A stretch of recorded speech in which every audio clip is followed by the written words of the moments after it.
Kemudian tokoh selanjutnya yaitu Grazia. Grazia adalah seorang profesor dalam bidang filsafat di Department of Philosophy University of Buffalo di New York. Filosofis ini lahir pada tahun 1942.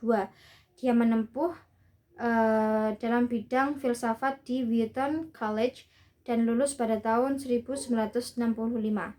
Kemudian beliau menempuh gelar MA dalam bidang yang sama juga di University of Chicago, dan beliau menempuh doktoral program juga dalam bidang filsafat di Universitas Toronto.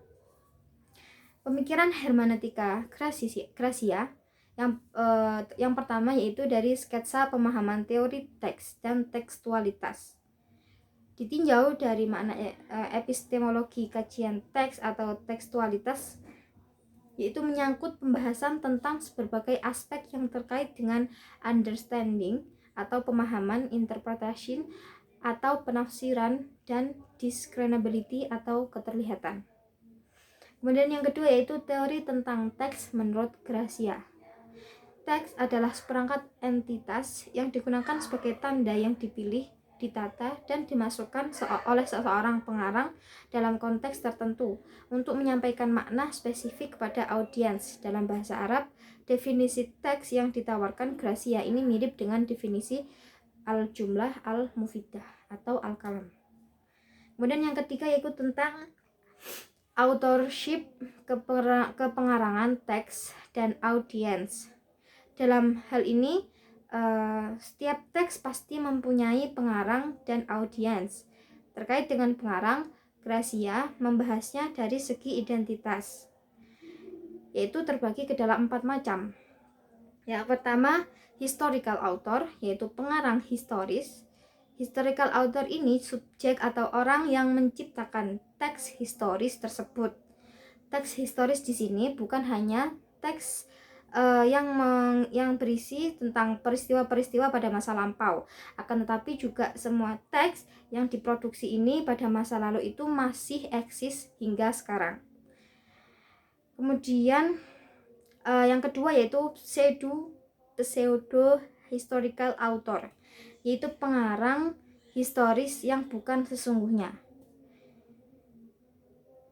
Di sini didefinisikan sebagai seorang yang diharapkan oleh pengarang asli bahwa orang lain mengira kalau orang itu pengarang sesungguhnya, yaitu seseorang yang sebenarnya bukan pengarang teks tersebut, tapi karena dia terkenal sebagai tokoh yang mempunyai otoritas keilmuan tertentu, maka namanya digunakan oleh pengarang itu sebagai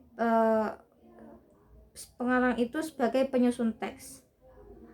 Kemudian yang ketiga yaitu composite author, orang yang terlibat dalam produksi teks, yaitu yang berhubungan erat dengan penyalinan dan editing manuskrip. Semua yang terlibat mulai dari pengarang asli, penyalin, hingga editor, atau dalam bahasa Arab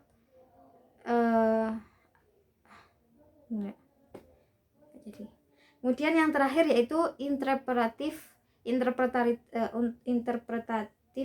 author, yaitu pengarang interpretatif, yang didefinisikan audiens atau seseorang yang mencoba memahami sebuah teks penafsir, atau bisa juga disebut dengan pengarang karya tafsir. Kemudian teori yang keempat yaitu teori makna dan pemahaman. Pemahaman menurut Grazia yaitu semacam tindakan mental di mana seseorang menangkap sesuatu yang dalam kasus teks adalah makna teks itu. Jadi pemahaman adalah aktivitas mental, sedangkan makna sendiri adalah apa yang dipahami ketika seseorang itu memahami kata. Kemudian yang kelima yaitu teori penafsiran atau interpretation, yaitu adalah penafsir berusaha menyampaikan pesan atau makna dari teks tertentu dengan tujuan untuk menjembatani kesenjangan antara situasi di masa teks itu muncul atau diproduksi dan situasi yang ada di sekitar audiens kontemporer saat ini. Contoh pengaplikasian teori dari Gracia yang ditawarkan yaitu